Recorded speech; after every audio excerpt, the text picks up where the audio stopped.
Hello friends, ಇವತ್ತು ನಾನು Sherlock homes season 3 ರ ಎಪಿಸೋಡ್ 3 ಅನ್ನು ಎಕ್ಸ್ಪ್ಲೇನ್ ಮಾಡೋಕೆ ಹೊರಟಿದ್ದೀನಿ. ಹೆಂಗೋ ಕೊನೆಗೂ ವಾಟ್ಸನ್ ಮತ್ತು ಮೇರಿ ಮದುವೆ ಆಗಿಬಿಟ್ಟಿದೆ. ಈಗ ಸ್ರಾಕ್ಗೆ ಒಂದು ದೊಡ್ಡ ಕೇಸ್ ಸಿಗಲಿದೆ.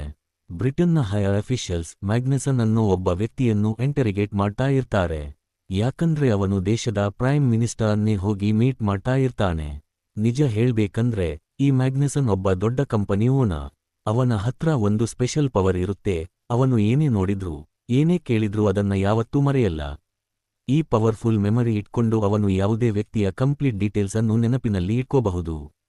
ಅಂದ್ರೆ ಅವರ ವೀಕ್ನೆಸ್ ಏನು, ಯಾರು ಯಾರ ಹತ್ರ ಸಾಲ ತಗೊಂಡಿದ್ದಾರೆ, ಸೊಸೈಟಿಯಲ್ಲಿ ಅವರಿಗೆ ಎಷ್ಟು ರೆಸ್ಪೆಕ್ಟ್ ಇದೆ, ಇತ್ತೀಚೆಗೆ ಅವರ ಬಗ್ಗೆ ಏನೇನು ನ್ಯೂಸ್ ಬಂದಿದೆ, ಹೀಗೆ ಪ್ರತಿಯೊಂದು ಅವನಿಗೆ ಗೊತ್ತು.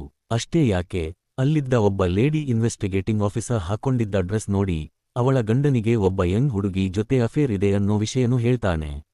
ನಾನು ಈ ಸೀಕ್ರೆಟ್ ಎಲ್ಲರಿಗೂ ಹೇಳಿ ನಿನ್ನ ಮಾನ ಕಳಿತೀನಿ ಅಂತ ಬ್ಲ್ಯಾಕ್ ಮೇಲ್ ಮಾಡ್ತಾನೆ. ಬರೀ ಅವಳನ್ನಷ್ಟೇ ಅಲ್ಲ, ಮ್ಯಾಗ್ನೆಸನ್ ಧ್ವನಿ ಎತ್ತಿದ್ರೆ ಯಾರನ್ನ ಬೇಕಾದ್ರೂ ಬ್ಲ್ಯಾಕ್ ಮೇಲ್ ಮಾಡಬಹುದು. ಇದೇ ಕಾರಣಕ್ಕೆ ಎಲ್ಲರೂ ಅವನಿಗೆ ಹೆದರುತ್ತಾರೆ, ಎಲ್ಲಿ ಇವನು ನಮ್ಮ ಸೀಕ್ರೆಟ್ಸ್ನ ಪ್ರಪಂಚದ ಮುಂದೆ ತಂದು ಬಿಡ್ತಾನೋ ಅಂತ. ಬೇರೆ ದಾರಿ ಇಲ್ಲದೆ ಆ ಲೇಡಿ ಪಾಲಿಸ್ ಆಫೀಸರ್ ಹೆದರಿ ಶರ್ಲಾಕ್ ಹತ್ರ ಸಹಾಯ ಕೇಳೋಕೆ ಬರ್ತಾಳೆ. ಮದುವೆ ಆದ್ಮೇಲೆ ವಾಟ್ಸನ್ ಮತ್ತು ಮೇರಿ ಬೇರೆ ಮನೆಯಲ್ಲಿ ಇರ್ತಾರೆ. ಅವರ ನೇಬರ್ ಮಗ ಕಾಣೆಯಾಗಿರ್ತಾನೆ. ಆ ಹುಡುಗನಿಗೆ ಡ್ರಗ್ ಅಡಿಕ್ಷನ್ ಇರುತ್ತೆ ಅಂತ ಆರ್ಗೆ ಗೊತ್ತಿರುತ್ತೆ. ಅವನು ಖಂಡಿತ ಆ ಡ್ರಗ್ಸ್ ತಗೊಳ್ಳೋ ಅಡ್ಡಿಯಲ್ಲೇ ಇರ್ತಾನೆ ಅಂತ ಗೆಸ್ ಮಾಡಿ ಮೇರಿ ಮತ್ತು ವಾಟ್ಸನ್ ಅಲ್ಲಿಗೆ ಹೊರಡ್ತಾರೆ. ಮೇರಿ ಕಾರಲ್ಲೇ ಕೂತಿರ್ತಾಳೆ. ವಾಟ್ಸನ್ ಒಳಗಡೆ ಹೋಗ್ತಾನೆ. ಅಲ್ಲಿ ಒಬ್ಬ ವ್ಯಕ್ತಿ ಚಾಕು ತೋರಿಸಿ ಆಸೆಗೆ ಹೊರಟು ಹೋಗೋಕೆ ಹೇಳ್ತಾನೆ. ವಾಟ್ಸನ್ ಅವನಿಗೆ, ನೋಡ್, ನಾನು ನಮ್ಮ ನೇಬರ್ ಮಗನ್ನ ಕರ್ಕೊಂಡು ಹೋಗೋಕೆ ಬಂದಿದ್ದೀನಿ ಅಂತಾನೆ. ಅದಕ್ಕೆ ಆ ವ್ಯಕ್ತಿ, ಇಲ್ಲಿ ಯಾರೂ ಇಲ್ಲ, ನೀನು ಸುಮ್ಮನೆ ಇಲ್ಲಿಂದ ಜಾಗ ಖಾಲಿ ಮಾಡು ಅಂತ ಧಮ್ಕಿ ಹಾಕ್ತಾನೆ. ಅಷ್ಟರಲ್ಲೇ ವಾಟ್ಸನ್ ಅವನ ಕೈ ಟ್ವಿಸ್ಟ್ ಮಾಡಿ ಕೆಳಗೆ ಬೀಳಿಸ್ತಾನೆ. ವಾಟ್ಸನ್ ಒಳಗಡೆ ಹೋಗಿ ಆ ಹುಡುಗನ್ನ ಕಾಪಾಡ್ತಾನೆ. ಆದರೆ ಅಲ್ಲೇ ಪಕ್ಕದಲ್ಲಿ ಇನ್ನೊಬ್ಬ ಮಲಗಿರ್ತಾನೆ. ಅವನು, ಯಾರಪ್ಪ ಅದು ಅಂತ ಕೇಳ್ತಾನೆ. ಆ ವಾಯ್ಸ್ ಆಸೊಯ್ಗೆ ತುಂಬಾ ಪರಿಚಯ ಇರೋ ಹಾಗೆ ಅನ್ಸುತ್ತೆ. ತಿರುಗಿ ನೋಡಿದ್ರೆ ಬೇರೆ ಯಾರೂ ಅಲ್ಲ, ನಮ್ಮ ಶರ್ಲಾಕ್. ಅವನು ಡ್ರೆಸ್ ಎಲ್ಲ ಚೇಂಜ್ ಮಾಡ್ಕೊಂಡು ಫುಲ್ ಡ್ರಗ್ಸ್ ತಗೊಂಡು ಆ ಅಡ್ಡಿಯಲ್ಲೇ ಬಿದ್ದಿರ್ತಾನೆ. ವಾಟ್ಸನ್ ಅವನನ್ನ ಹೆಂಗೋ ಎತ್ಕೊಂಡು ಬಂದು ಕಾರ್ಗೆ ಹಾಕ್ತಾನೆ. ಕಾರಿನಲ್ಲಿ ಮೇರಿ ಕೇಳ್ತಾಳೆ, ಮದುವೆ ಆದ್ಮೇಲೆ ನೀನು ಎಲ್ಲೂ ಕಾಣಿಸಲೇ ಇಲ್ಲ, ಇಲ್ಲ ಬಂದು ಡ್ರಗ್ಸ್ ತಗೊಳ್ತಾ ಇದ್ದೀಯಾ ಅಂತ. ಅದಕ್ಕೆ ಶರ್ಲಾಕ್, ವಾಟ್ಸನ್, ಇದೆಲ್ಲ ಒಂದು ಪ್ಲಾನ್, ನನ್ನ ನಂಬು ಅಂತಾನೆ. ಆದರೆ ವಾಟ್ಸನ್ ಫುಲ್ ಕೋಪದಲ್ಲಿ, ಬೇರೆ ಯಾರಿಗಾದ್ರೂ ಕಥೆ ಹೇಳು, ಪ್ಲಾನ್ ಮಾಡೋಕೆ ಡ್ರಗ್ಸ್ ತಗೊಳ್ತಾರಾ, ನನ್ನನ್ನೇನಾದ್ರೂ ದಡ್ಡ ಅನ್ಕೊಂಡಿದ್ದೀಯಾ, ಬಾಯಿ ಮುಚ್ಕೊಂಡು ಕೂತ್ಕೋ, ಈಗಲೇ ಮಾಲಿ ಹತ್ರ ಹೋಗಿ ನಿನ್ನ ಯೂರಿನ್ ಟೆಸ್ಟ್ ಮಾಡಿಸ್ತೀನಿ ಅಂತ ಲ್ಯಾಬ್ಗೆ ಕರ್ಕೊಂಡು ಹೋಗ್ತಾನೆ. ಲ್ಯಾಬ್ನಲ್ಲಿ ಮಾಲಿ ಟೆಸ್ಟ್ ಮಾಡಿದಾಗ ನಿಜವಾಗಲೂ ಶರ್ಲಾಕ್ ತುಂಬಾ ತಿಂಗಳುಗಳಿಂದ ಡ್ರಗ್ಸ್ ತಗೊಳ್ತಾ ಇದ್ದಾನೆ ಅಂತ ಗೊತ್ತಾಗುತ್ತೆ. ಆ ರಿಪೋರ್ಟ್ ನೋಡಿ ಹೊಗೆ ಎಷ್ಟು ಕೋಪ ಬರುತ್ತೆ ಅಂದ್ರೆ ಶರ್ಲಾಕ್ ಕೆನ್ನೆಗೆ ಒಂದ್ ಕೊಟ್ಟು ಬಿಡ್ತಾಳೆ. ವಾಟ್ಸನ್ ಕೂಡ ಗರಂ ಆಗ್ತಾನೆ. ಇಷ್ಟು ದಿನ ಎಲ್ಲಿ ಹೋಗಿದ್ದೆ, ಈಗ ಬಂದು ಸುಳ್ಳು ಹೇಳ್ತಾ ಇದ್ದೀಯಾ ಅಂತ. ಶರ್ಲಾಕ್, ನಾನು ನಿಜ ಹೇಳ್ತಾ ಇದ್ದೀನಿ, ನಾನು ಡ್ರಗ್ಸ್ ಅಡಿಕ್ಟ್ ಆಗಿಲ್ಲ, ಒಂದು ಕೇಸ್ ಸಾಲ್ವ್ ಮಾಡೋಕೆ ಹೀಗೆ ಮಾಡ್ತಾ ಇದ್ದೀನಿ ಅಂತಾನೆ. ಆದ್ರೆ ಯಾರೂ ಅವನ ಮಾತು ನಂಬಲ್ಲ.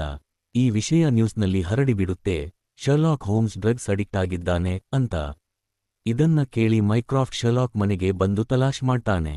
ಆದರೆ ಶರ್ಲಾಕ್ ಮಾತ್ರ ಏನೂ ಆಗದ ಹಾಗೆ ಆರಾಮಾಗಿ ಮಲಗಿರ್ತಾನೆ.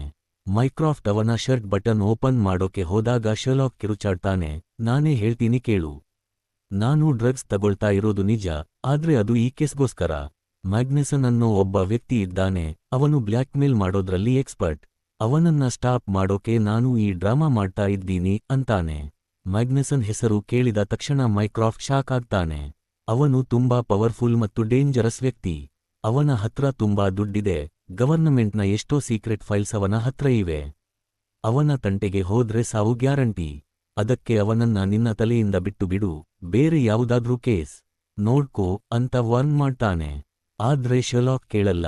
ಇಲ್ಲ ಮೈಕ್ರಾಫ್ಟ್, ನನ್ನ ತಡೆಯಬೇಡ, ಒಂದೋ ಅವನು ಇರಬೇಕು, ಇಲ್ಲ ನಾನು ಇರಬೇಕು, ಯಾರು ಗೆಲ್ತಾರೆ ಅಂತ ನೋಡೇ ಬಿಡೋಣ ಅಂತಾನೆ. ಇದರಿಂದ ಬೇಸರ ಮಾಡ್ಕೊಂಡು ಮೈಕ್ರಾಫ್ಟ್ ಅಲ್ಲಿಂದ ಹೊರಟು ಹೋಗ್ತಾನೆ. ಆಮೇಲೆ ಶರ್ಲಾಕ್, ವಾಟ್ಸನ್, ಒಂದು 5 ಮಿನಿಟ್ಸ್ ವೇಟ್ ಮಾಡು, ನಾನು ಸ್ನಾನ ಮಾಡ್ಕೊಂಡು ಬರ್ತೀನಿ ಅಂತ ಬಾತ್ರೂಮ್ ಒಳಗಡೆ ಹೋಗ್ತಾನೆ. ಅಷ್ಟರಲ್ಲೇ ಶರ್ಲಾಕ್ ರೂಮ್ನಿಂದ ಒಬ್ಬಳು ಹುಡುಗಿ ಹೊರಗೆ ಬರೋದನ್ನ ನೋಡಿ ವಾಟ್ಸನ್ಗೆ ಡೌಟ್ ಬರುತ್ತೆ. ಈ ಹುಡುಗಿನ ಎಲ್ಲೋ ನೋಡಿದ್ನಲ್ಲ, ಹಾ, ಇವಳು ನನ್ನ ಮದುವೆಗೆ ಬಂದಿದ್ಲು. ಆದ್ರೆ ಇಲ್ಲಿ ಶರ್ಲಾಕ್ ರೂಮ್ನಲ್ಲಿ ಏನು ಮಾಡ್ತಾ ಇದ್ದಾಳೆ, ಅಂತ ಯೋಚಿಸ್ತಾನೆ. ಆ ಹುಡುಗಿ ಹೆಸರು ಜೆನೀನ್. ಅವಳನ್ನ ಕಂಡ್ರೆ ಶರ್ಲಾಕ್ ತುಂಬಾ ಇಷ್ಟ ಅಂತೆ. ವಾಟ್ಸನ್ ಅನ್ಕೊಳ್ತಾ ಇರ್ತಾನೆ, ನಾನು ಇಷ್ಟು ದಿನ ಶರ್ಲಾಕ್ಗೆ ಪ್ರೀತಿ ಪ್ರೇಮ ಅಂದ್ರೆ ಏನೂ ಗೊತ್ತಿಲ್ಲ ಅನ್ಕೊಂಡಿದ್ದೆ, ಆದ್ರೆ ಇವನು ನನಗಿಂತ ಅಡ್ವಾನ್ಸ್ ಆಗಿದ್ದಾನೆ. ಹೆಂಗೋ ನನ್ನ ಫ್ರೆಂಡ್ ಲೈಫ್ ಸೆಟ್ ಆದ್ರೆ ಸಾಕು ಅಂತ ಖುಷಿ ಪಡ್ತಾನೆ. ಜೆನೀನ್ ಕೂಡ ಬೈ ಹೇಳಿ ಅಲ್ಲಿಂದ ಹೊರಡ್ತಾಳೆ. ಆಮೇಲೆ ಶರ್ಲಾಕ್ ವಾಟ್ಸನ್ಗೆ ಮ್ಯಾಗ್ನೆಸನ್ ಬಗ್ಗೆ ಎಕ್ಸ್ಪ್ಲೇನ್ ಮಾಡ್ತಾನೆ.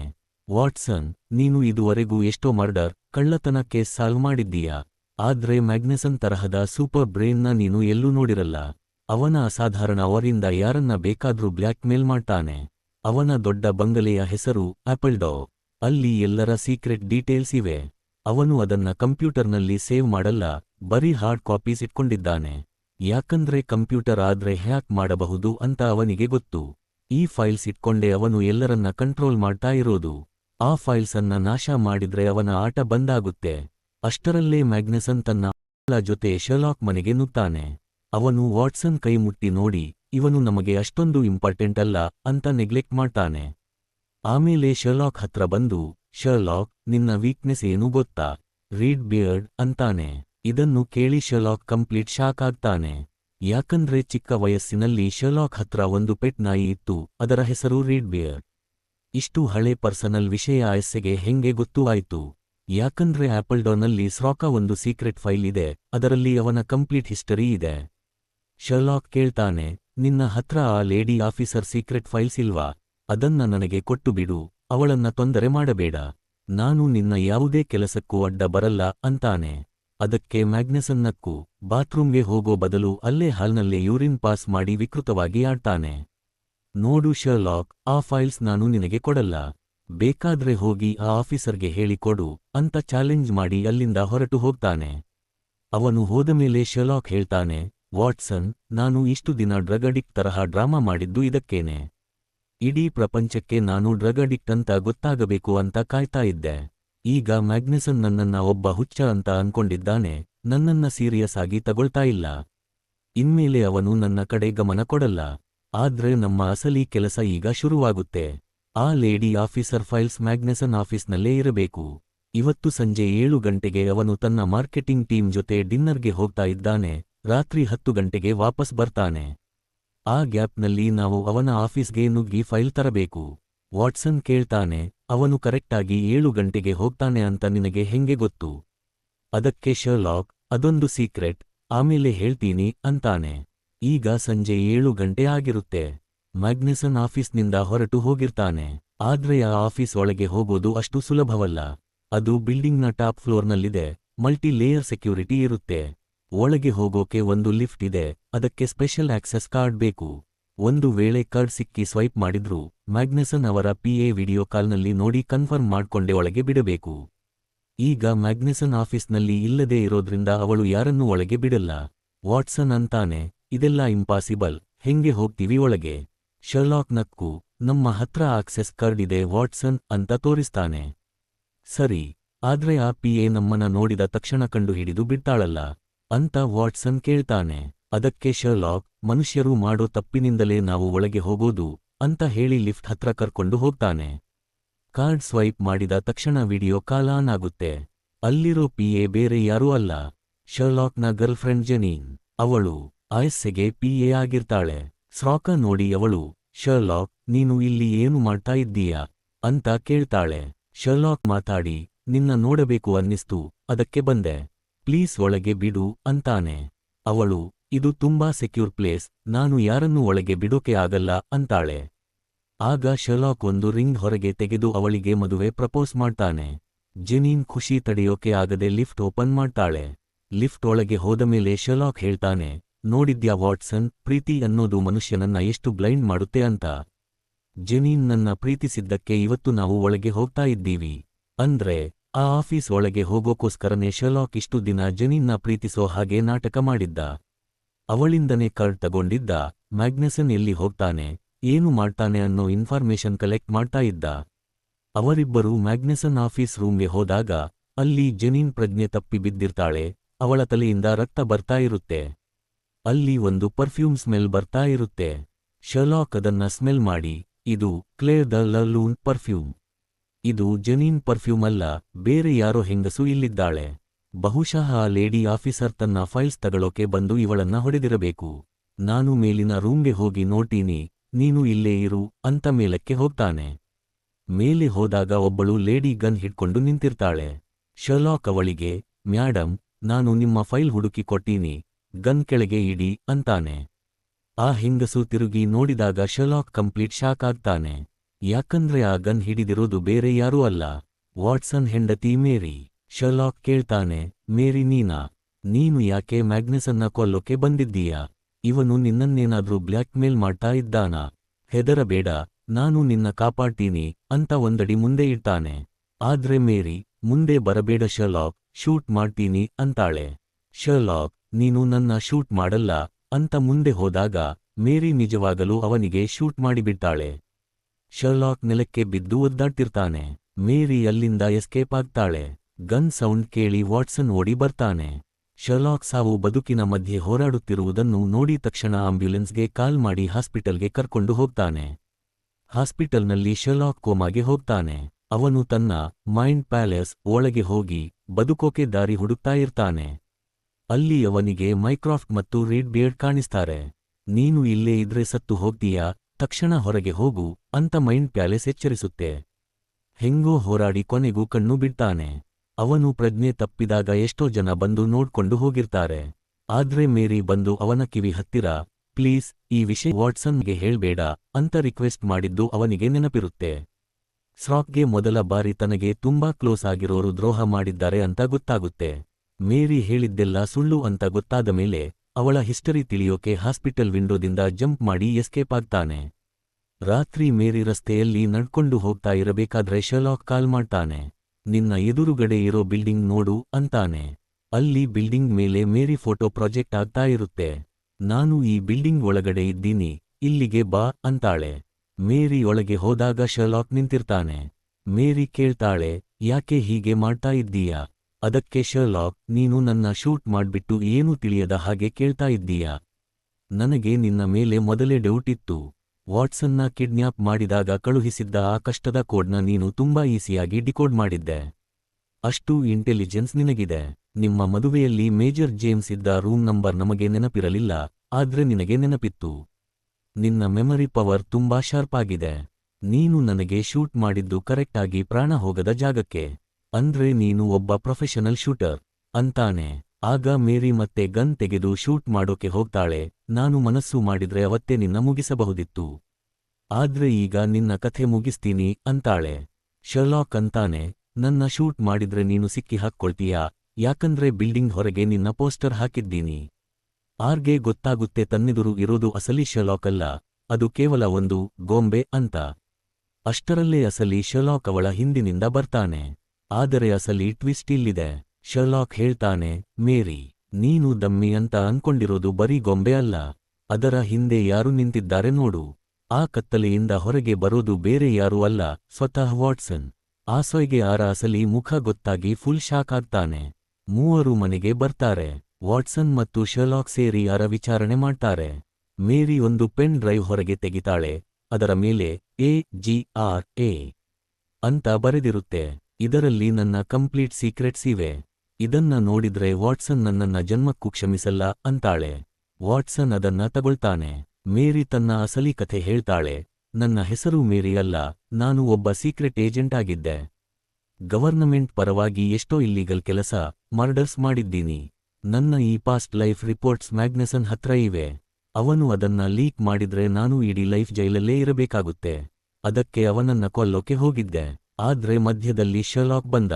ನಾನು ಬೇರೆ ದಾರಿ ಇಲ್ಲದೆ ಅವನಿಗೆ ಶೂಟ್ ಮಾಡಬೇಕಾಗಿ ಬಂತು. ಆಮೇಲೆ ನಾನು ಮ್ಯಾಗ್ನಸನ್ನ ಕೊಲ್ಲಬಹುದಿತ್ತು, ಆದ್ರೆ ಅಷ್ಟರಲ್ಲೇ ವಾಟ್ಸನ್ ಅಲ್ಲಿಗೆ ಬಂದಿದ್ದರಿಂದ ಮರ್ಡರ್ ಕೇಸ್ ವಾಟ್ಸನ್ ಮೇಲೆ ಬರುತ್ತೆ ಅಂತ ನಾನು ಅಲ್ಲಿಂದ ಎಸ್ಕೇಪ್ ಆದೆ. ವಾಟ್ಸನ್ ಕೋಪದಿಂದ, ನೀನು ಏನೇ ಆಗಿರು, ಆದ್ರೆ ನನ್ನ ಫ್ರೆಂಡ್ಗೆ ಶೂಟ್ ಮಾಡಬಾರದಾಗಿತ್ತು ಅಂತಾನೆ.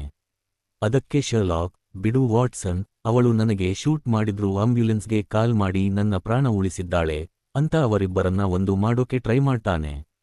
ಕೊನೆಗೂ ವಾಟ್ಸನ್ ಶಾಂತನಾಗ್ತಾನೆ. ಕೆಲವು ತಿಂಗಳುಗಳ ನಂತರ ಕ್ರಿಸ್ಮಸ್ ಟೈಮ್ನಲ್ಲಿ ಎಲ್ಲರೂ ಶರ್ಲಾಕ್, ಮೈಕ್ರಾಫ್ಟ್, ವಾಟ್ಸನ್, ಮೇರಿ ಮತ್ತು ಅವರ ಪೇರೆಂಟ್ಸ್ ಮೈಕ್ರಾಫ್ಟ್ ಮನೆಗೆ ಹೋಗ್ತಾರೆ. ಅಲ್ಲಿ ವಾಟ್ಸನ್ ಆ ಪೆನ್ ಡ್ರೈವ್ ತೆಗೆದು ಆರ್ಗೆ ಹೇಳ್ತಾನೆ, ಇದರಲ್ಲಿ ಏನಿದೆ ಅಂತ ನನಗೆ ಗೊತ್ತಿಲ್ಲ, ಗೊತ್ತಾಗೋದು ಬೇಡ. ನಿನ್ನ ಪಾಸ್ಟ್ ಏನಾಗಿದ್ರೂ ನನಗೆ ಕನ್ಸರ್ನ್ ಇಲ್ಲ ಅಂತ ಹೇಳಿ ಆ ಪೆನ್ ಡ್ರೈವ್ ಅನ್ನ ಬೆಂಕಿಗೆ ಹಾಕಿ ಸುಟ್ಟು ಹಾಕ್ತಾನೆ. ಮೇರಿ ಕಣ್ಣಲ್ಲಿ ನೀರು ಬರುತ್ತೆ. ಇಬ್ಬರ ಮಧ್ಯೆ ಇದ್ದ ಮುನಿಸು ದೂರಾಗುತ್ತೆ. ಆಮೇಲೆ ಹೊರಗಡೆ ಶರ್ಲಾಕ್ ಮತ್ತು ಮೈಕ್ರಾಫ್ಟ್ ಸಿಗರೆಟ್ ಸೇಡ್ತಾ ಇರ್ತಾರೆ. ಅಷ್ಟರಲ್ಲೇ ಅವರ ಅಮ್ಮ ಬಂದು ಇಬ್ಬರಿಗೂ ಬೈತಾರೆ, ನಾನು ನಿಮ್ಮಿಬ್ಬರನ್ನ ಸಾಕಿದ್ದು ಹೀಗೆ ಸಿಗರೆಟ್ ಸೇದೋಕ ಅಂತ. ತಕ್ಷಣ ಇಬ್ಬರೂ ಸಿಗರೆಟ್ ಮರೆಮಾಚಿ, ಇಲ್ಲ ಅಮ್ಮ, ಇವನೇ ಸೇದ್ತಾ ಇದ್ದಿದ್ದು ಅಂತ ಒಬ್ಬರ ಮೇಲೊಬ್ಬರು ಹೇಳ್ಕೊಂಡು ಕಾಲೆಳ್ಕೊಳ್ತಾರೆ. ಅಷ್ಟರಲ್ಲೇ ಇದ್ದಕ್ಕಿದ್ದಂತೆ ಶರ್ಲಾಕ್ ಪೇರೆಂಟ್ಸ್, ಮೇರಿ ಮತ್ತು ಮೈಕ್ರಾಫ್ಟ್ ಎಲ್ಲರೂ ಪ್ರಜ್ಞೆ ತಪ್ಪಿ ಕೆಳಗೆ ಬೀಳ್ತಾರೆ. ವಾಟ್ಸನ್ ಗಾಬರಿಯಾಗಿ, ಶರ್ಲಾಕ್, ಏನಿದು ಅಂತ ಕೇಳ್ತಾನೆ. ಶರ್ಲಾಕ್ ಅಂತಾನೆ, ಏನೂ ಇಲ್ಲ ವಾಟ್ಸನ್, ಎಲ್ಲರ ಚಹಾದಲ್ಲಿ ಸ್ವಲ್ಪ ಡ್ರಗ್ಸ್ ಮಿಕ್ಸ್ ಮಾಡಿದ್ದೆ ಅಷ್ಟೇ. ಈಗ ಮೈಕ್ರಾಫ್ಟ್ ಲ್ಯಾಪ್ಟಾಪ್ ತಗೊಂಡು ಬಾ, ನಾವು ಹೊರಡಬೇಕು. ಯಾಕಂದ್ರೆ ಶರ್ಲಾಕ್ ಕೆಲವು ದಿನಗಳ ಮುಂಚೆ ಮ್ಯಾಗ್ನಸನ್ನ ಮೀಟ್ ಮಾಡಿ, ನಿನಗೆ ಮೈಕ್ರಾಫ್ಟ್ ಲ್ಯಾಪ್ಟಾಪ್ ಕೊಡ್ತೀನಿ, ಅದರಲ್ಲಿ ಗವರ್ನಮೆಂಟ್ ಸೀಕ್ರೆಟ್ಸ್ ಇರುತ್ತೆ, ಬದಲಿಗೆ ನನಗೆ ಮೇರಿ ಫೈಲ್ಸ್ ಕೊಡು ಅಂತ ಡೀಲ್ ಮಾತಾಡಿರ್ತಾನೆ. ಅದಕ್ಕೋಸ್ಕರನೇ ಎಲ್ಲರನ್ನೂ ಪ್ರಜ್ಞೆ ತಪ್ಪಿಸಿ ಲ್ಯಾಪ್ಟಾಪ್ ತಗೊಂಡು ಇಬ್ಬರು ಹೆಲಿಕಾಪ್ಟರ್ನಲ್ಲಿ ಮ್ಯಾಗ್ನಸನ್ ಬಂಗಲೆಗೆ ಹೊರಡ್ತಾರೆ. ಸ್ರಾಕ್ಗೆ ಒಂದು ಡ್ಯೂಟ್ ಇರುತ್ತೆ, ಯಾವುದೇ ಮನುಷ್ಯ ಎಲ್ಲರ ಸೀಕ್ರೆಟ್ಸ್ ಅನ್ನ ಕೇವಲ ನೋಡಿ ಹೆಂಗೆ ನೆನಪಿಟ್ಟುಕೊಳ್ಳೋಕೆ ಸಾಧ್ಯ. ಖಂಡಿತ ಅವನ ಚಷ್ಮಾದಲ್ಲಿ ಏನೋ ಡಿವೈಸ್ ಇರಬೇಕು ಅಂತ ಅನ್ಕೊಂಡಿರ್ತಾನೆ. ಆದ್ರೆ ಮ್ಯಾಗ್ನಸನ್ ಮನೆಗೆ ಹೋಗಿ ಅವನ ಚಷ್ಮಾ ತೆಗೆದು ನೋಡಿದಾಗ ಅದರಲ್ಲಿ ಯಾವುದೇ ಡಿವೈಸ್ ಇರಲ್ಲ. ಮ್ಯಾಗ್ನಸನ್ನಕ್ಕೂ ಹೇಳ್ತಾನೆ, ಶರ್ಲಾಕ್, ನೀನು ಅನ್ಕೊಂಡಿರೋ ಹಾಗೆ ನನ್ನ ಹತ್ರ ಯಾವುದೇ ಫೈಲ್ಸ್ ಇಲ್ಲ, ಯಾವುದೇ ಕಂಪ್ಯೂಟರ್ ಇಲ್ಲ, ಈ ಬಂಗಲೆಯಲ್ಲಿ ಏನೂ ಇಲ್ಲ. ಇದೆಲ್ಲ ಇರೋದು ನನ್ನ ತಲೆಯಲ್ಲಿ ಮಾತ್ರ. ನನ್ನ ಮೈಂಡ್ ಪ್ಯಾಲೇಸ್ ನಲ್ಲಿ ಇಡೀ ಪ್ರಪಂಚದ ಸೀಕ್ರೆಟ್ ಸ್ಟೋರ್ ಆಗಿದೆ. ಅಂದ್ರೆ ಮ್ಯಾಗ್ನಸನ್ ನಿಜವಾಗಲೂ ಒಬ್ಬ ಮ್ಯೂಟೆಂಟ್ ತರಹದ ಪವರ್ಫುಲ್ ಬ್ರೈನ್ ಇರೋ ವ್ಯಕ್ತಿ. ಅವನು ಆಸೊಯ್ಗೆ ಬ್ಲ್ಯಾಕ್ ಮೇಲ್ ಮಾಡೋಕೆ ಶುರು ಮಾಡ್ತಾನೆ, ನಿನ್ನ ಹೆಂಡತಿ ಮೇರಿ ಬಗ್ಗೆ ಎಲ್ಲಾ ವಿಷಯ ನನಗೆ ಗೊತ್ತು. ನಾನು ನಾಳೆ ಇದನ್ನ ಮೀಡಿಯಾಗೆ ಕೊಟ್ರೆ ಅವಳನ್ನ ಕೊಲ್ಲೋಕೆ ಶತ್ರುಗಳು ಬರ್ತಾರೆ ಅಂತ ದರ್ಪ ತೋರಿಸ್ತಾನೆ. ಸ್ರಾಕ್ಗೆ ಅರ್ಥ ಆಗುತ್ತೆ, ಇವನ ತಲೆಯಲ್ಲಿ ಇರೋ ಇನ್ಫಾರ್ಮೇಶನ್ ಡಿಲೀಟ್ ಮಾಡೋಕೆ ಯಾವುದೇ ದಾರಿ ಇಲ್ಲ ಅಂತ. ಅಷ್ಟರಲ್ಲೇ ಮೈಕ್ರಾಫ್ಟ್ ಫೋರ್ಸ್ ತಗೊಂಡು ಹೆಲಿಕಾಪ್ಟರ್ನಲ್ಲಿ ಅಲ್ಲಿಗೆ ಬರ್ತಾನೆ. ಮ್ಯಾಗ್ನಸನ್ ಅಂತಾನೆ, ನೋಡು ಶರ್ಲಾಕ್, ನಿಮ್ಮ ಅಣ್ಣನೇ ನಿನ್ನನ್ನ ಅರೆಸ್ಟ್ ಮಾಡೋಕೆ ಬರ್ತಾ ಇದ್ದಾನೆ, ಯಾಕಂದ್ರೆ ನೀನು ಗವರ್ನಮೆಂಟ್ ಲ್ಯಾಪ್ಟಾಪ್ ಕದ್ದಿದ್ದೀಯಾ. ಈಗ ನೀನು ನನ್ನನ್ನ ಏನೂ ಮಾಡೋಕೆ ಆಗಲ್ಲ. ಆಗ ಶರ್ಲಾಕ್ ಹೆಲಿಕಾಪ್ಟರ್ನಲ್ಲಿರೋ ಕ್ರೋಗೆ ಹೇಳ್ತಾನೆ, ಮೈಕ್ರಾಫ್ಟ್, ಇಲ್ಲಿ ಯಾವುದೇ ಫೈಲ್ಸ್ ಇಲ್ಲ, ಸೀಕ್ರೆಟ್ಸ್ ಎಲ್ಲ ಇವನ ತಲೆಯಲ್ಲೇ ಇದೆ ಅಷ್ಟೇ. ಶರ್ಲಾಕ್ ತಕ್ಷಣ ತನ್ನ ಗನ್ ತೆಗೆದು ಮ್ಯಾಗ್ನಸನ್ ತಲೆಗೆ ಶೂಟ್ ಮಾಡಿಬಿಡ್ತಾನೆ. ಮ್ಯಾಗ್ನಸನ್ ಸ್ಪಾಟ್ನಲ್ಲೇ ಡೆಡ್ ಆಗ್ತಾನೆ, ಅವನ ಜೊತೆಗೆ ಇಡೀ ಪ್ರಪಂಚದ ಸೀಕ್ರೆಟ್ಸ್ ಕೂಡ ಮಣ್ಣಾಗುತ್ತೆ. ಈಗ ಶರ್ಲಾಕ್ ಮರ್ಡರ್ ಮಾಡಿರೋದ್ರಿಂದ ಅವನಿಗೆ ಶಿಕ್ಷೆ ಆಗಲೇಬೇಕು. ಆದ್ರೆ ಮೈಕ್ರಾಫ್ಟ್ ತನ್ನ ಪವರ್ ಯೂಸ್ ಮಾಡಿ ಅವನಿಗೆ ಜೈಲು ಶಿಕ್ಷೆ ತಪ್ಪಿಸಿ 6 ತಿಂಗಳು ದೇಶದಿಂದ ಹೊರಗೆ ಇಂಗ್ಲೆಂಡ್ ಬಿಟ್ಟು ಒಂದು ಸೀಕ್ರೆಟ್ ಮಿಷನ್ಗೆ ಕಳುಹಿಸೋ ಹಾಗೆ ಮಾಡ್ತಾನೆ. ವಾಟ್ಸನ್ ಮತ್ತು ಮೇರಿ ಅವನಿಗೆ ಬೈ ಹೇಳ್ತಾರೆ. ವಾಟ್ಸನ್ ಬೇಸರದಿಂದ, ನೀನಿಲ್ಲದೆ ನನಗೆ ತುಂಬಾ ಬೋರ್ ಆಗುತ್ತೆ ಫ್ರೆಂಡ್ ಅಂತಾನೆ. ಶರ್ಲಾಕ್ ಪ್ರೈವೇಟ್ ಜೆಟ್ ಹತ್ತಿ ಹೊರಡ್ತಾನೆ. ಆದ್ರೆ ಜಸ್ಟ್ 5 ನಿಮಿಷ ಆಗಿರುತ್ತೆ, ಮೈಕ್ರಾಫ್ಟ್ ಇಂದ ಸ್ರಾಕ್ಗೆ ಕಾಲ್ ಬರುತ್ತೆ. ಶರ್ಲಾಕ್, ತಕ್ಷಣ ವಾಪಸ್ ಬಾ ಅಂತಾನೆ. ಶರ್ಲಾಕ್, ಏನಾಯ್ತು, ನಾನು ಹೊರಟು 5 ನಿಮಿಷ ಕೂಡ ಆಗಿಲ್ಲ ಅಂತಾನೆ.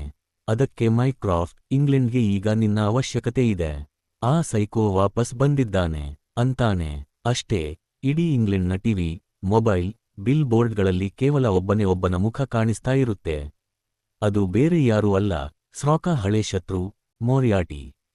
ಸ್ಕ್ರೀನ್ ಮೇಲೆ ಅವನ ಫೋಟೋ ಬಂದು, ಡೆಡ್ ಯು ಮಿಸ್ ಮೀ, ನನ್ನನ್ನ ಮಿಸ್ ಮಾಡ್ಕೊಂಡ್ರಾ ಅಂತ ಕೇಳ್ತಾ ಇರುತ್ತೆ. ಮೋರಿಯಾಟಿ ಆಲ್ರೆಡಿ ಸತ್ತು ಹೋಗಿದ್ದ, ಇವನು ಹೆಂಗೆ ವಾಪಸ್ ಬಂದ, ಇನ್ಮುಂದೆ ಏನೆಲ್ಲ ಆಗುತ್ತೆ ಅನ್ನೋ ಕುತೂಹಲದ ಜೊತೆ ಈ ಅದ್ಭುತವಾದ ಎಪಿಸೋಡ್ ಇಲ್ಲಿಗೆ ಮುಗಿಯುತ್ತೆ. ನಿಮಗೆ ಈ ಎಕ್ಸ್ಪ್ಲನೇಷನ್ ಇಷ್ಟ ಆಗಿದ್ರೆ ವಿಡಿಯೋಗೆ ಲೈಕ್ ಮಾಡಿ, ಚಾನೆಲ್ಗೆ ಸಬ್ಸ್ಕ್ರೈಬ್ ಮಾಡಿ ಮತ್ತು ನಿಮ್ಮ ಫ್ರೆಂಡ್ಸ್ ಜೊತೆ ಶೇರ್ ಮಾಡಿ. Thanks for watching.